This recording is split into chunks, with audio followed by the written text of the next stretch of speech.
So ito yung battery ko na 100 Ah 12 volts. Okay. So rechargeable lead acid maintenance free battery.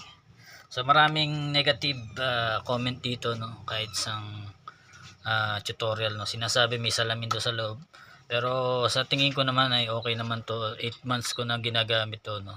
So sa setup, so sa solar setup ko ginagamit yan. Yan. So kita mo nagpo 14.4 yan. Nagcha-charge siya, no. So tines din to ng isang vlogger na ano na sinasabi bumababa nga yung bumababa yung charging niya, no. Ah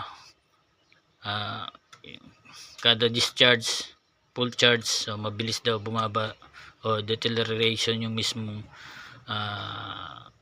capacity niya. So wala akong magagawa doon. So yun yung findings nila, maaaring gano'n, no. Pero sa akin okay pa naman tong battery ko na to. Nakakapagpa-under pa rin naman siya ng 5 hours na electric fan na 60 watts to 20, no. So sa pamamagitan ng inverter ko yun. So ganun pa rin naman siya hanggang ngayon. 8 months ko na nagagamit. So sino ba ayaw ng lithium? So yung lithium talagang napakaganda nun. Kaya lang talagang medyo mahal yun. So sa akin dito lang muna ako sa lithium. So yung iba nga used battery rin ginagamit, okay din yan, walang problema. As long na yung solar panel mo ay malaki. So pag mga luma or ganitong battery ko, so mas magandang sa umaga mo gamitin, no, full blast.